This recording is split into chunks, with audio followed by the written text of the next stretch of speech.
Sidi Kaba, bonsoir. Vous êtes journaliste, spécialiste du Niger et du djihadisme en Afrique de l'Ouest. Merci d'avoir accepté notre invitation.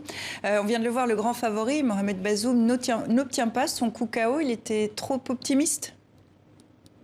Oui, je pense que c'est ce résultat qui prévoit un second tour qui correspond le mieux à la sociologie électorale et politique de ces 20 dernières années. Depuis le premier scrutin libre et démocratique de février 1993, aucun candidat à l'élection présidentielle, même pas les présidents sortants, n'avait réussi à obtenir le coup KO. Donc c'est ce scénario avec un second tour, c'est celui qui correspond le mieux aux réalités sociopolitiques, puisque les prétentions d'un coup KO avaient laissé de marbre beaucoup d'analystes qui connaissent les réalités sociopolitiques et électorales du Niger. C'est donc une suite logique. Mahaman Ousmane arrive donc deuxième avec 17% des voix et c'est plutôt un bon résultat, Sédic? Oui, on peut le dire parce que si Mahaman Ousmane est un ancien chef d'État, le parti qu'il a sous les couleurs desquelles il s'est présenté à cette élection est un jeune parti qui a à peine 2 ans d'existence. Donc avec 17% et une qualification au second tour, ça prouve une très belle performance. On peut même dire que la dynamique de l'appel en sa faveur lancé par le président du Lumana Ama Amadou, qui n'a pu se présenter, a été très porteuse puisque, comme on vient de le voir, Mahaman Ousmane se qualifie au second tour, de loin devant le candidat du MNSD Nassara et loin devant l'ancien ministre d'État Albadé Abouba. Alors, on va voir plus en détail qui sont les deux finalistes de cette présidentielle. Voici leur portrait croisé avec Théa Basdarevich. Mohamed Bazoum face à Mahaman Ousmane. Le premier est un des fidèles du président sortant Mahamadou Issoufou. Le second, un ancien président. Et tous deux sont désormais lancés dans la bataille du second tour, fixée au 21 février selon la CENI. Mohamed Bazoum, grand favori de cette élection, avait promis une victoire par coup KO dès le premier tour, certain de sa force et de ses soutiens. Jusqu'en juin dernier, il était ministre de l'Intérieur. À 60 ans, Mohamed Bazoum est le candidat du Parti nigérien pour la démocratie et le socialisme, le PNDS. Les élections qui seront organisées dimanche prochain sont déjà pliées. Tout le monde sait la direction que prend le pouvoir.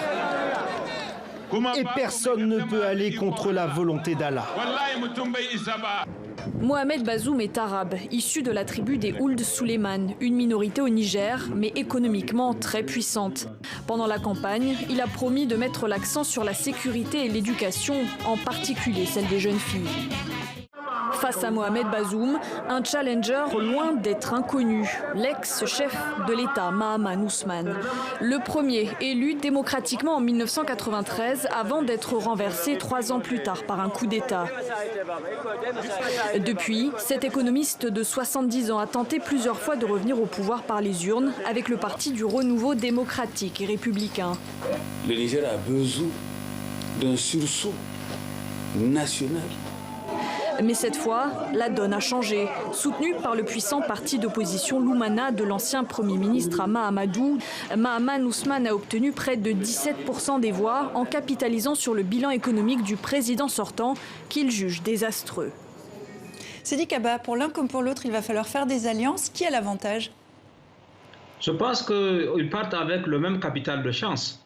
Le tout sera en fonction de l'offre politique que chacun fera, notamment au 3e, au 4e et au 5e. En fonction de l'offre politique que chacun fera, si un candidat la trouve assez séduisante, il va se rallier. Et il faudra, en plus de la coalition, de l'importance de la coalition qui va être formée, regarder en ce qui concerne aussi les réserves de voix. Pour moi, ce second tour, c'est une sorte de premier tour. Les deux candidats repartent avec le même capital de chance.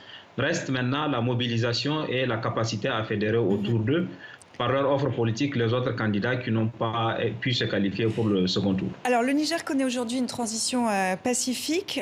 Mahamadou Issoufou cède sa place après 2 mandats, mais ce sont quand même les mêmes noms qui reviennent dans la classe politique depuis une trentaine d'années. Est-ce qu'on peut parler d'une vraie alternance? Est-ce que le Niger s'ancre dans la démocratie?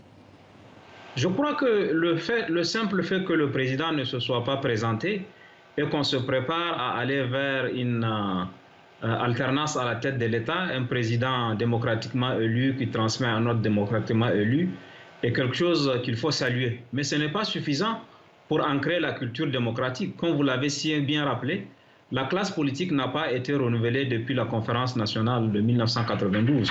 Donc il y a lieu aujourd'hui de procéder à une nouvelle offre politique, à un renouvellement de la classe politique avec de nouvelles mœurs qui permettraient de consolider la démocratie. Parce que la démocratie ne saurait se réduire à des élections libres et à une alternance. Il faut aussi consolider les institutions démocratiques, notamment le pouvoir judiciaire. Or, à l'occasion d'une affaire comme le détournement des fonds au ministère des Finances, on a pu voir qu'il reste encore des progrès à faire pour l'indépendance de la justice nigérienne. C'est l'ensemble de ce package-là qui est de nature à consolider la culture démocratique au Niger. Et un grand défi aussi, ça sera la sécurité. On aura l'occasion d'en parler avec vous, puisque ce pays très pauvre est en proie à des attaques djihadistes. Merci beaucoup, Sédi Kaba, pour cette analyse. Merci d'avoir été avec nous.